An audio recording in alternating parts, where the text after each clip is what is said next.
خواتین و حضرات، السلام علیکم۔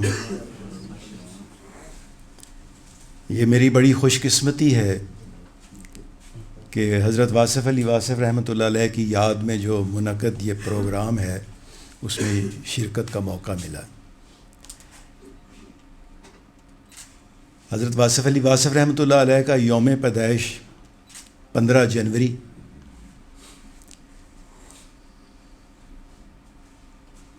اور یوم وصال 18 جنوری، یہ 3 دن کی بات ہے، اسی میں سارا معاملہ سمٹ گیا ہے۔ اور آپ کی یاد میں آج جو انتظامیہ نے جہاں ایک فنکشن ارینج کیا ہے، میں سمجھتا ہوں ان کے لیے ایک بہت بڑا خراج عقیدت ہے۔ میرا تعلق حضرت واصف علی واصف رحمۃ اللہ علیہ کے ساتھ جناب جہانگیر میر صاحب کی وساطت سے ہوا۔ 1996 میں جب میری ریٹائرمنٹ ہوئی تو کرنے کو کچھ نہیں تھا، تو پھر سب کچھ ہی کرنا نصیب ہو گیا۔ ریٹائرمنٹ کے بعد میں نے پچھلی زندگی پہ جب نظر دوڑائی تو سروس کے دوران کئی واقعات پیش آتے ہیں۔ کہیں آپ سے کوئی زیادتی ہو جاتی ہے، کہیں کوئی آپ سے زیادتی کر دیتا ہے، تو وہ ضمیر پہ ایک خلش سی رہ جاتی ہے۔ لیکن جو ہی تعلیمات واصف سے ایک تعلق بنا تو سب سے پہلے تو انہوں نے یہ بوجھ اتارا کہ میاں معاف کر دو، معاف کر دیے جاؤ گے۔ اور الحمدللہ اس سوال کو جب اس طرح سے پیش کیا گیا کہ حضور وہ بڑی زیادتیاں ہوئی ہیں تو کیسے معاف کر دیں، تو سرکار فرمانے لگے کہ معافی پھر کس بات کی دینی ہے اگر زیادتیاں نہیں ہوئیں تو؟ اس زیادتیوں کو ہی تو معاف کرنا ہے، اور جہاں تم سے کوئی زیادتی ہوئی ہے وہاں جا کے معافی مانگ لو۔ تو میں نے نظر دوڑائی تو عجیب اتفاق ہے کہ مجھے معافی مانگنے کی ضرورت پیش نہیں آئی، البتہ معافی مانگنے کی ضرورت پیش ضرور آئی۔ الحمدللہ بڑا خوشگوار وقت گزرتا جا رہا ہے۔ اس دوران ہمارے گوجرانوالہ میں حضرت واصف علی واصف کی یاد میں سیمینارز بھی ہوئے، جس کا سہرا جہانگیر میر صاحب کو جاتا ہے، اور وہ سلسلہ چلتا چلتا آج 2023 آ گیا ہے، اور حضور کی یاد میں یہ محفل کا جو آغاز ہے، میں سمجھتا ہوں یہ بہت بڑی خوش قسمتی ہے گوجرانوالہ کے لیے۔ آپ اتفاق دیکھیے کہ اکرام اللہ چغتائی صاحب نے متعارف کروایا تھا، اپنے سیمینار میں تشریف لائے تھے تو کہنے لگے کہ ہم تو یہاں مسٹر گوجرانوالہ کو جانتے ہیں، میر جہانگیر کو نہیں جانتے، اس لیے کہ حضور واصف صاحب رحمۃ اللہ علیہ جب محفل کا اختتام ہوتا تھا تو وہ فرمایا دیا کرتے تھے کہ چلو بھئی مسٹر گوجرانوالہ اب خیر سے جاؤ۔ تو یہ مسٹر گوجرانوالہ آج ہمارے درمیان موجود ہیں۔ ان کی رونقوں کے طفیل ماشاءاللہ محفلیں سجتی رہتی ہیں، ہفتہ وار محفل بھی ہوتی ہے، ماہانہ محفل بھی ہوتی ہے، اور پھر یہ سالانہ صورتحال بھی ہوتی ہے۔ تو مجھے اتفاق ایسا ہے کہ ہر محفل میں سرکار واصف علی رحمۃ اللہ علیہ کا کوئی نہ کوئی مضمون پڑھنے کی سعادت ملتی ہے۔ اگر آپ اجازت دیں تو اسی روایت کو برقرار رکھتے ہوئے میں حضرت واصف علی واصف رحمۃ اللہ علیہ کا ایک مضمون آپ کی نظر کرتا ہوں۔ مضمون کا میں نے انتخاب کیا ہے حضور پاک صلی اللہ علیہ وآلہ وسلم کی محبت۔ آپ سے سوال کیا گیا، ہم نماز، روزہ، حج، زکوٰۃ سب ادا کرتے ہیں، لیکن سب کے دل میں حضور پاک صلی اللہ علیہ وآلہ وسلم کی محبت کیوں داخل نہیں ہوتی؟ حضرت صاحب نے جواب دیا، حضور پاک صلی اللہ علیہ وسلم کا عشق ہر مسلمان کو عطا نہیں ہوتا، کیونکہ یہ ایک مقام ہے درجوں کا. جس طرح آپ کہتے ہیں کہ صالحین اور شہداء الگ الگ درجے ہیں، اولیاء الگ درجہ ہے، پیغمبر اور امتی الگ درجہ ہے، حالانکہ پیغمبر اور امتی دونوں ہی اسلام میں ہیں. شروع زمانے میں دونوں ساتھ ساتھ رہتے تھے. جہاں حضور پاک صلی اللہ علیہ وسلم ہیں وہیں پر صحابہ کرام اجمعین ہیں، لیکن درجے میں بہت فرق ہے. وہیں ایسے لوگ بھی تھے جنہوں نے حضور پاک صلی اللہ علیہ وسلم کو دیکھا اور محبت نہ کی، اور ایسے لوگ بھی ہیں جنہوں نے نہیں دیکھا اور محبت کی ہے. تو یہ اللہ تعالیٰ کے کام ہیں کہ جس کو چاہے محبت عطا فرما دے، اور جس کو چاہے اس کی آنکھ دیکھے بغیر بھی دیکھ لے. سبحان اللہ. اللہ تعالیٰ کی یہ خاص عطا آج تک چلی آ رہی ہے کہ آپ کے چاہنے والے آج تک چلے آ رہے ہیں اور محبت عطا ہوتی جا رہی ہے. یہ ہر ایک کے نصیب میں نہیں ہے. پروانے کا نصیب اور ہے، مگس کا نصیب اور. اللہ نے نظام چلانا ہوتا ہے. ساربان کی کیفیت اور ہے، کاروبار والے کی اور کیفیت ہے. اگر سب لوگ سب کچھ چھوڑ کر اللہ کے ہو کر بیٹھ جائیں تو بازار کون چلائے گا؟ اگر ایک آدمی کار چلا رہا ہے اور وہ عشق میں گم ہو جائے تو گاڑی حادثے کا شکار ہو جائے گی. تو ایسے شخص کو گاڑی، پیٹرول، سڑک وغیرہ کا شعور دیا جاتا ہے. اس کا علم صرف یہی ہے. اگر تم اسے عشق کی منزل پر چلا دو تو کاروبار کون چلائے گا؟ اس لیے اللہ تعالیٰ نے کچھ روحوں کو وقف کر رکھا ہے اپنے کام کے لیے، اور ان پر یہ منزلیں آشکار ہوتی ہیں. ان کے لیے دنیا کا کاروبار اور چیز ہے. ان کے لیے کائنات بولتی ہے، نجوم بولتے ہیں، واقعات بولتے ہیں، غور و فکر ہوتا ہے. رات کے فاصلے سمٹ جاتے ہیں. ہر دور کے ساتھ ان کا تعلق ہو جاتا ہے. ان کے لیے پھر خاص محفلیں ہوتی ہیں. ان کے لیے پھر خاص محفلیں ہوتی ہیں. یہ ہر ایک کے لیے نہیں ہوتا.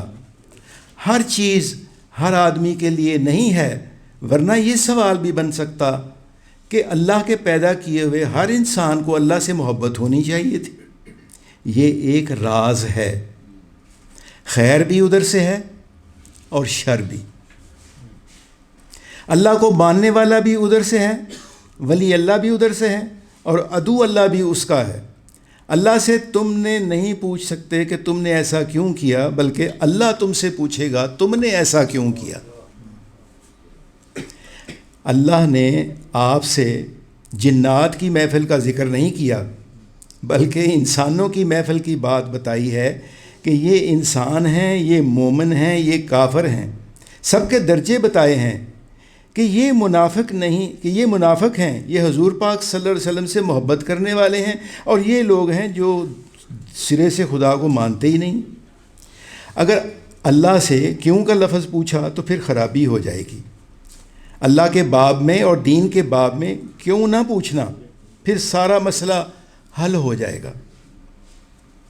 جو لوگ آپ سے پہلے آئے اور دین میں مکمل تھے انہوں نے کبھی کیوں نہیں پوچھا.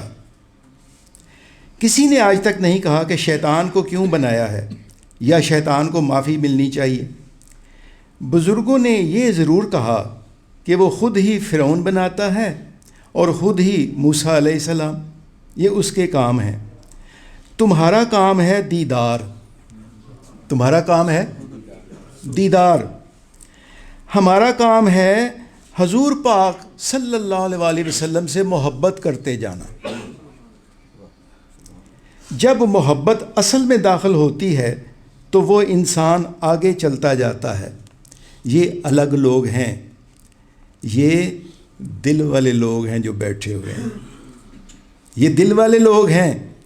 کسی کو دل والا بنایا، کسی کو دماغ والا بنایا، کسی کو نفس والا بنایا. اگر کسی بزرگ کے پاس جاؤ یا عرس پر جاؤ تو ہر قسم کا آدمی وہاں ملے گا. داتا صاحب رحمۃ اللہ علیہ کے عرس پر جلیبی اور اندرسے بنانے والے بھی ملیں گے۔ گجرات سے آ کر برتن بیچنے والا کون ہے، تھیٹر والا کون ہے، قوالی والا بھی آ گیا۔ قوال کلام فارسی میں گا رہا ہے اور لوگ پیسے دیتے جا رہے ہیں۔ اندر مولوی صاحب تقریر کرتے جا رہے ہیں، پھر گورنر یا وزیر اعلیٰ چادر چڑھانے آ رہے ہیں، لنگر تقسیم ہو رہا ہے، دودھ کی سبیل چل رہی ہے۔ ہاں، صرف چند آدمی ہوں گے جو علیحدہ بیٹھ کے داتا صاحب رحمۃ اللہ علیہ سے بات کریں گے۔ داتا صاحب فرمائیں گے، اصل بات یہ ہے کہ میرے لیے تو کوئی آیا ہی نہیں، یہ سب فالتو باتیں ہیں، یہ باتیں میری ہیں ہی نہیں، ان باتوں کے لیے ہم نہیں آئے تھے، یہ تو لوگوں نے کاروبار کے لیے بنائی ہیں باتیں۔ ہاں، اس کا صرف ایک فائدہ ہے کہ غریب آدمی کو روزگار ملتا جاتا ہے۔ عرس ختم ہوتے ہی دودھ میں پانی کی مقدار بڑھ جاتی ہے اور وہ کمی بھی پوری کر لیتے ہیں جو عرس کی وجہ سے ہوئی تھی۔ کوئی آدمی ایسا نہیں ملے گا جو عرس پر تو خالص دودھ دے رہا ہو مگر باقی سارا سال بھی خالص دودھ دے، ایسا کوئی نہیں ملے گا۔ عرس کی شام قریب کی چوکی سے پتہ کرو کہ کتنے جیب کترے پکڑے گئے، کہتا ہے 35۔ یہ تو صرف پکڑے جانے والے تھے، یہ سارے ہی مسلمان ہیں اور داتا صاحب رحمۃ اللہ علیہ کو ماننے والے ہیں۔ ماننے والوں میں جاننے والوں کی عام طور پر کمی ہوتی ہے۔ داتا صاحب کو جاننے والا ایک شخص تھا جو ان کو بڑی دیر کے بعد میسر آیا۔ وہ خواجہ غریب نواز تھے۔ انہوں نے فرمایا، گنج بخش فیض عالم مظہر نور خدا، گنج بخش فیض عالم مظہر نور خدا، ناک سارا پیر کامل کامل آرا رہنما۔ اور پھر انہوں نے اجمیر شریف جا کر اپنا یہ قول ثابت کر دیا۔ پرتھوی راج کی حکومت کو محمد غوری کے ذریعے فتح کرایا، یہاں سے مسلمانوں کے پہلے قدم کا آغاز کرایا، وہاں سے پھر اجودھن کو پاک پتن بنایا اور یہاں سے جا کر دہلی پر مسلمانوں نے قبضہ کیا۔ فقراء آتے گئے اور مسلمانوں کی تعداد بڑھتی گئی، اسی تعداد کے حساب سے آپ کو پاکستان نصیب ہوا۔ علماء صرف بیان کرتے جاتے ہیں، لبھانا ہے دل کو کلام خطیب کہ مگر لذت شوق سے ہے بے نصیب۔ علماء کے پاس خالی بیان ہے اور بیان برائے بیان ہے، اور فقراء کے ہاں کیفیت۔ حضور پاک صلی اللہ علیہ وسلم کی زندگی کی شرح کرنے والے سب لوگ حضور پاک صلی اللہ علیہ وسلم سے محبت کرنے والے نہیں ہوتے۔ حضور اکرم کی زندگی پر کتابیں لکھنا نہیں ہے عرفان کہ ایک کافر کتاب لکھ کر نہ آج تک ہو سکا مسلمان۔ کافروں نے حضور اکرم صلی اللہ علیہ وسلم پر کتابیں لکھی ہیں، ہندو نے نعت کہی ہے لیکن ہندو ہی رہا ہے۔ حضور پاک صلی اللہ علیہ وسلم کے دین کا ماننا، حضور پاک صلی اللہ علیہ وسلم کی ذات کو ماننا اور حضور پاک صلی اللہ علیہ وسلم کے خیال کو ماننا کم لوگوں کے نصیب میں آیا ہے۔ اس لیے میں آج آپ کو ایک نئی بات بتا رہا ہوں کہ یہ ضروری نہیں کہ نعت کہنے والا محبت کرنے والا بھی ہو اور نعت سننے والا بھی ضروری نہیں کہ محبت والا ہو، حالانکہ نعت پیور محبت کا تحفہ ہے۔ یہاں پر بھی ملاوٹ ہو گئی، نعت میں بھی ملاوٹ ہو گئی۔ جامی رحمۃ اللہ علیہ محبت میں نعت کہے گا، رومی رحمۃ اللہ علیہ محبت میں نعت کہے گا، کچھ اور لوگ بھی محبت میں کہیں گے، باقی لوگ الفاظ کی بھرتی کرتے جائیں گے۔ ایسا ہوا ہے کہ ایک آدمی ایک دور میں نعت کے خلاف تھا اور جب کوئی اسلامی زمانہ آیا تو نعت لکھنی شروع کر دی۔ لوگ حاکم وقت کے مطابق چلتے ہیں، نعت کا زمانہ آ جائے تو نعت کہنا شروع کر دیتے ہیں۔ اصل بات یہ ہے کہ جن لوگوں پر حضور پاک صلی اللہ علیہ وسلم کا فیض ہوا، جب وہ نعت کہتے ہیں تو وہ اور ہی نعت ہوتی ہے۔ شیخ سعدی 3 دن تک یہ 3 مصرے لے کر پھرتے رہے. بلغ العلا بکمالہ کشف الدجا بجمالہ حسنت جمیع خصالہ. اس سے آگے کوئی مصرع نہیں آتا تھا. وہ روتے رہے اور پھرتے رہے. پھر آپ کو حضور پاک صلی اللہ علیہ وسلم کا مشاہدہ ہوا، دیدار ہوا. آپ صلی اللہ علیہ وسلم نے فرمایا سعدی آگے لکھو صلو علیہ وآلہ. اور یہ درود پاک ایک محبت کا تحفہ ہے جو ابھی تک چلا آ رہا ہے. بلغ العلا بکمالہ کشف الدجا بجمالہ حسنت جمیع خصالہ صلو علیہ وآلہ. تو یہ ہوتی ہے محبت. یہ الگ بات ہوتی ہے، ہر ایک کو نصیب نہیں ہوتی، یہ عطا ہوتی ہے. واسطہ فرماتے ہیں اگر اللہ مہربان ہو جائے تو حضور پاک صلی اللہ علیہ وسلم کی محبت مل جاتی ہے، اور حضور پاک صلی اللہ علیہ وسلم کی مہربانی ہو جائے تو عبادت ملنا شروع ہو جاتی ہے. بس ان دونوں کی بات ہے. زمین سے اللہ کی طرف پیغام جاتا ہے لا الہ الا اللہ، اور اوپر سے آواز آتی ہے محمد الرسول اللہ. حضور پاک صلی اللہ علیہ وسلم کے پاس جائیں تو لا الہ الا اللہ، اور اللہ کے پاس جائیں تو محمد الرسول اللہ. سارا کھیل یہی ہے. یہ 2 جگ کا کلمہ ہے. توحید صرف اس کو سمجھ آئے گی جس کو بات رسالت سے سمجھ آئے گی. رسالت اس کو سمجھ آئے گی جس کو توحید نے بتایا. اپنی آنکھ سے دیکھا تو آپ ہی آپ نظر آیا، تیری آنکھ سے تجھے دیکھا تو تو ہی نظر آیا. اللہ کی آنکھ سے دیکھو پھر آپ کو بات سمجھ آنا شروع ہو جائے گی. صرف بیان سے محبت نہیں ہوتی. وما علینا الا البلاغ.